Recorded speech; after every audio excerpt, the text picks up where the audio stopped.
Dry Hollow wasn't on most maps, and those who found it never stayed long. The wind blew sideways through its single street, kicking up dust like memory, fine, clinging, unwelcome. At the edge of that street, behind a crooked picket fence, sat a house with blue-gray shutters and a porch that creaked like it was tired of listening. They called her the Curse in Petticoats. They called her Bad Luck Arden. She never corrected them. Arden Whitlow had once been the prettiest bride this town had seen. That was 2 husbands and 13 winters ago. Her first, Thomas, drowned when a summer flood swept across the fields faster than a prayer. Her second, Marshall, disappeared driving cattle past the canyon ridge. Folks said it was coyotes, others said rustlers, but no one looked too hard. They didn't need facts when they had a woman to blame.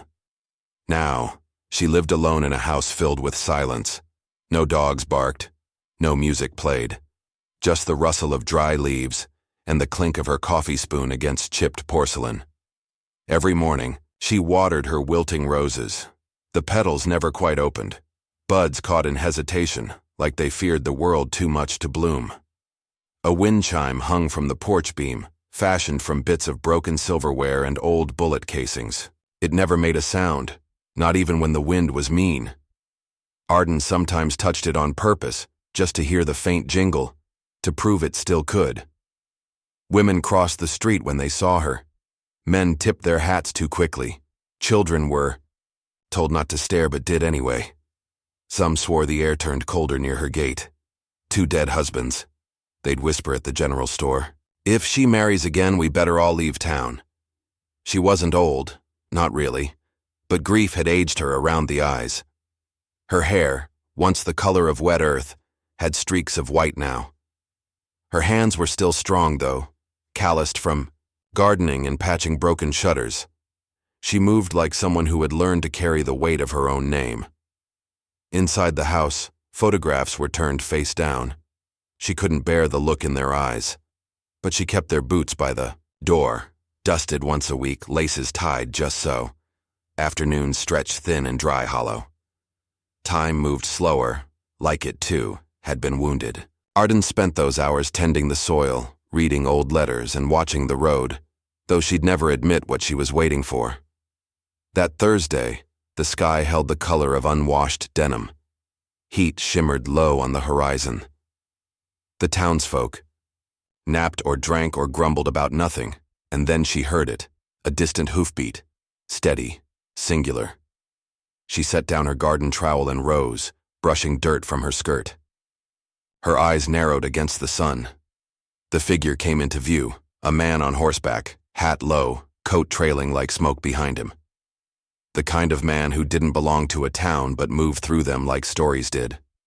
A stranger. Arden didn't move from the porch. She watched him ride past the church, the saloon, the smithy. No one else came out. Only her wind chime stirred, not from the wind, but from something in the air. He dismounted across from her gate, slow and deliberate. Boots hit the ground with a muted thud. He turned just slightly, as if he felt her gaze. She didn't flinch.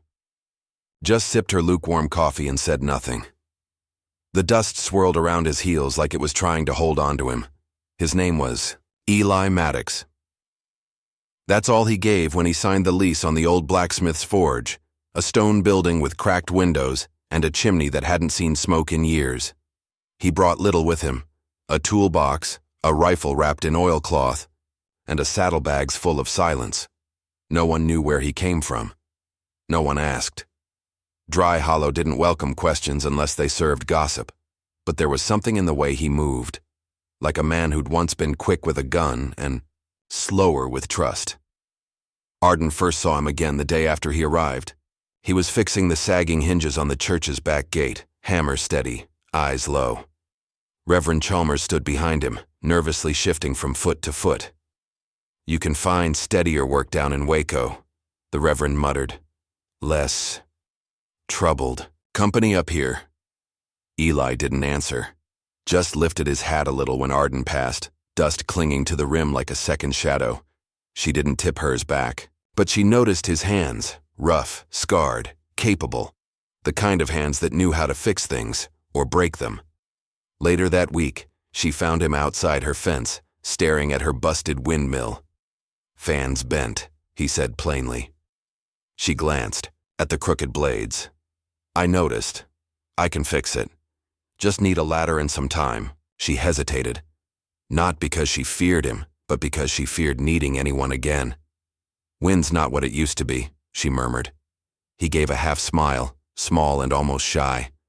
"Maybe it just needs turning the right way." Something in her chest stirred. By sunset, he was on her roof with a wrench, and she was in the kitchen baking a pie she hadn't made since before Marshall died. Peach, with sugar crust. When he came down, grease on his palms and a smudge on his cheek. She handed him a plate. He sat on her porch without asking if he could, the first man in years to do that, and ate slowly, like he meant every bite. "People say things about you," he said softly. She didn't blink. "They always do.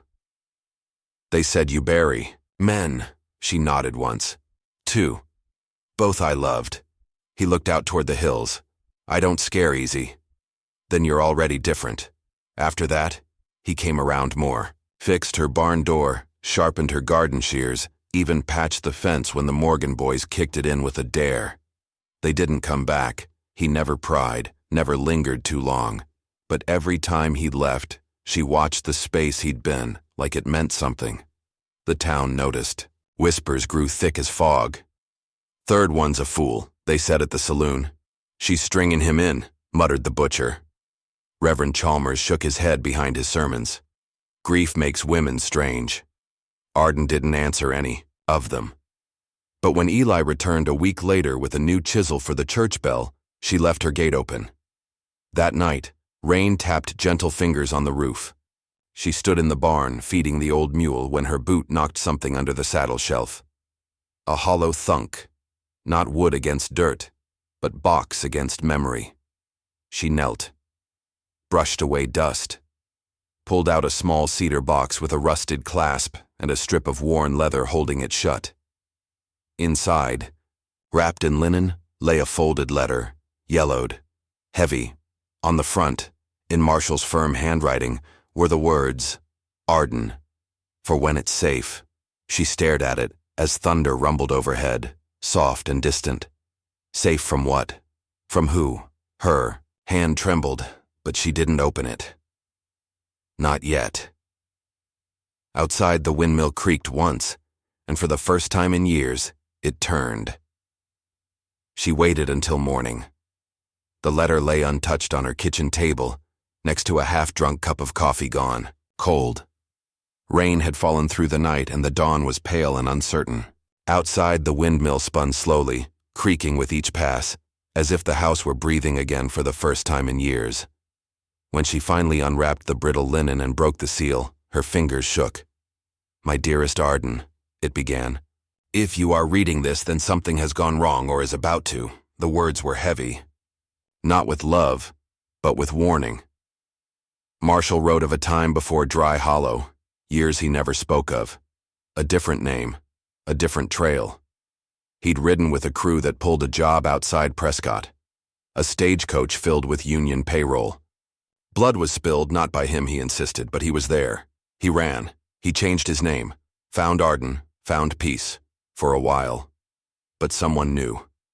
Someone who hadn't forgiven. "He's called Maddox," Marshall had written.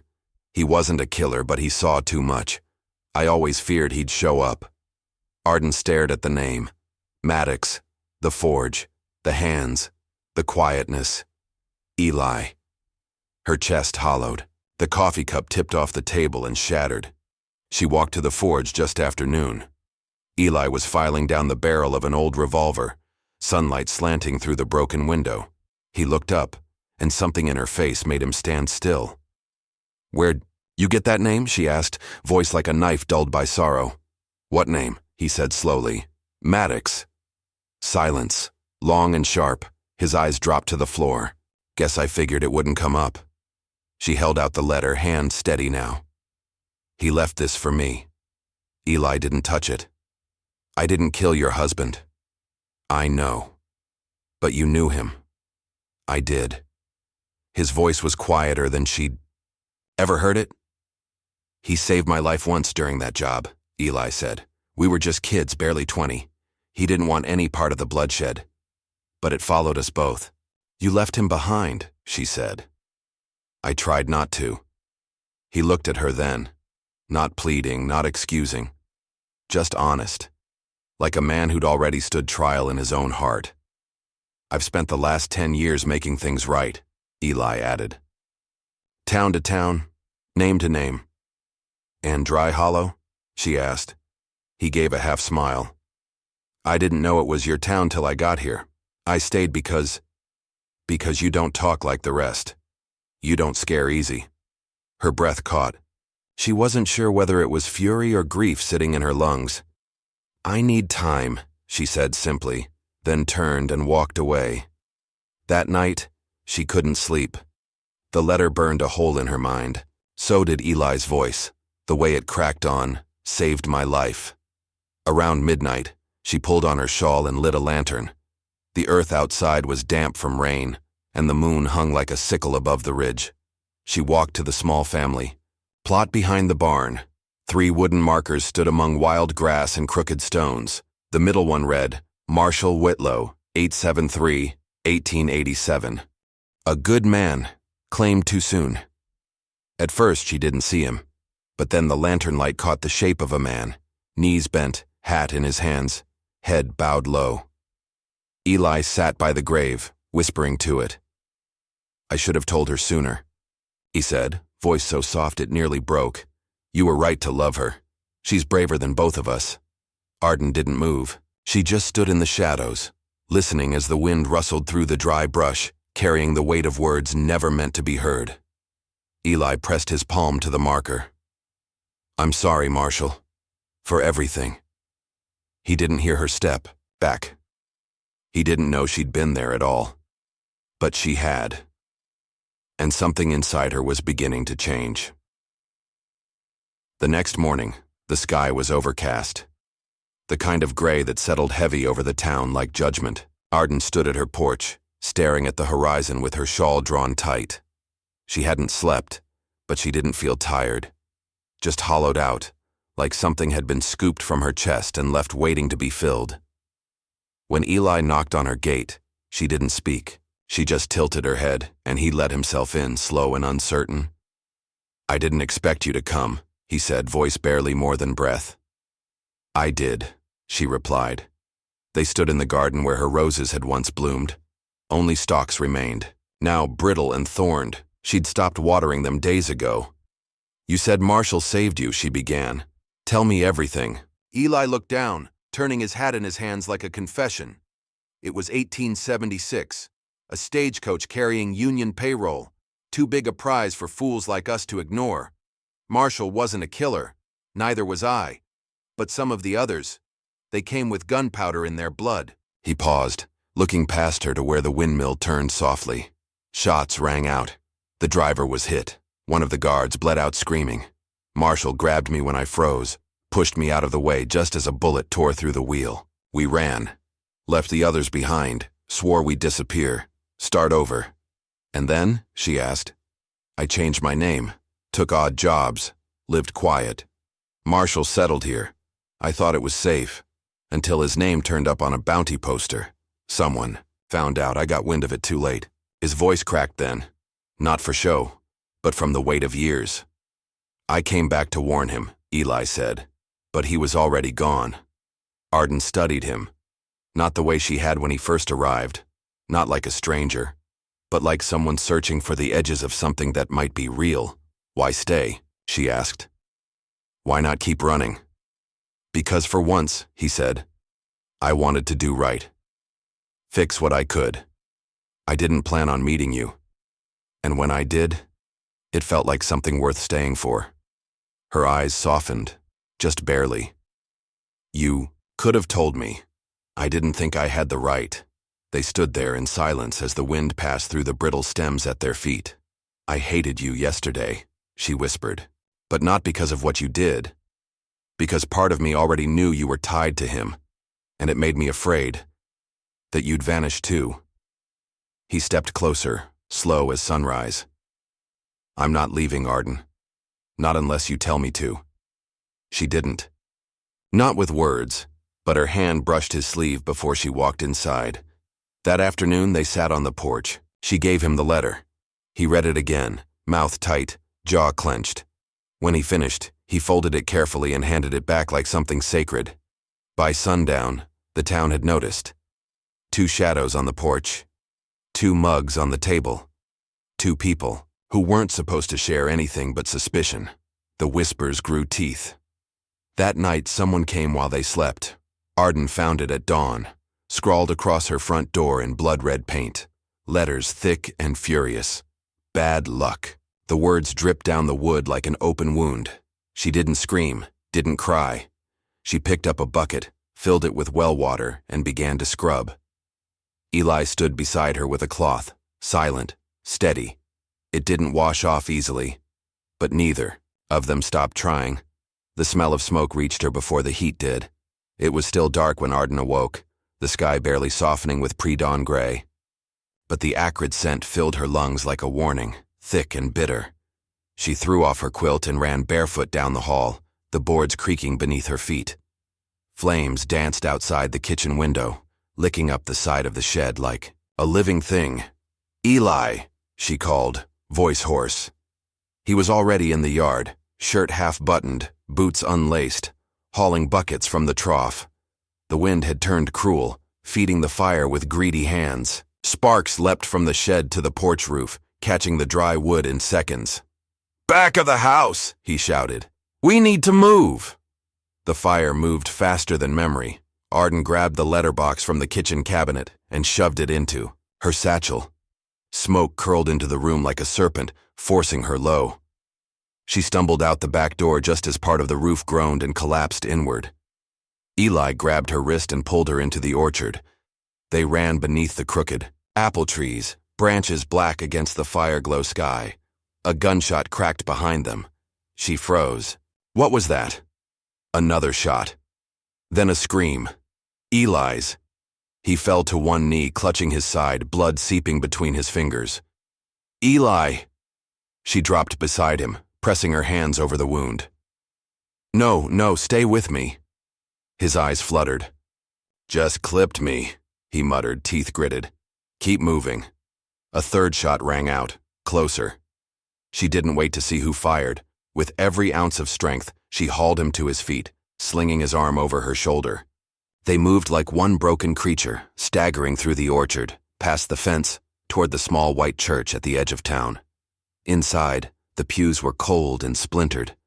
Dust hung in the air like old hymns. She laid Eli down in the back room, behind the altar, and lit a single oil lamp.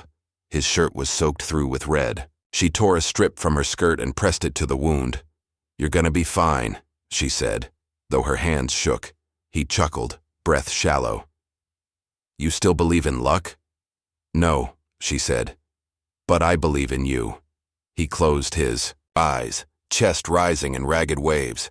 When he slept, she left. The town was silent now, the fire smoldering behind her like a ruin. Smoke curled into the morning light.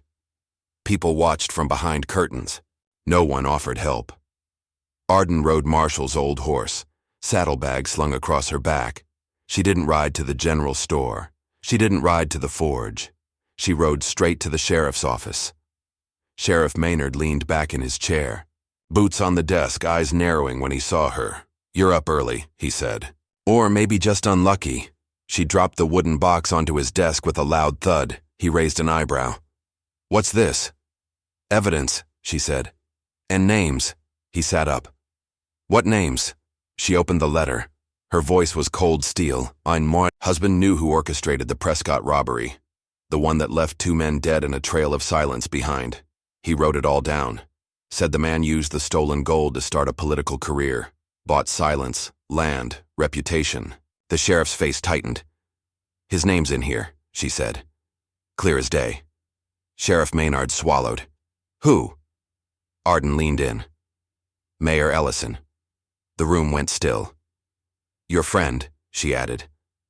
"Your hunting partner. The man who gave the Founders' Day speech last month." Maynard glanced toward the window, where townsfolk passed like ghosts. "I want him arrested," she said. "And I want protection." "For who?" "For the man you all tried to kill last night." Sheriff hesitated. "You'll make enemies." She stepped back, eyes blazing. "I already have." And then she turned and walked out, leaving the box open on the desk. The truth laid bare, written in her husband's final words. The town didn't speak for 2 days, not out loud. Not while Sheriff Maynard marched Mayor Ellison through the square in handcuffs, his Sunday coat torn, his mouth tight with fury. Not while the telegram office hummed with whispers headed east to the Marshal's Bureau, and not when a single column in the Dry Hollow Gazette read simply, "Former Mayor, implicated in Prescott robbery, Widow Whitlow's testimony key." It was the first time they'd ever used her full name in print. Arden didn't smile. She just sat beside Eli in the back room of the church, holding his hand while his fever broke and his breath steadied. The wound hadn't gone deep, the doctor said. A miracle, really, or maybe not. Maybe some things had finally started to bend in her favor. Eli's recovery was slow. He didn't speak much, and neither did she. But when he opened his eyes each morning, he looked at her like the world was still worth waking up to. That was enough.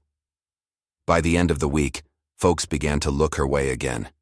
This time, not with fear, but something quieter. Respect, maybe. Or shame.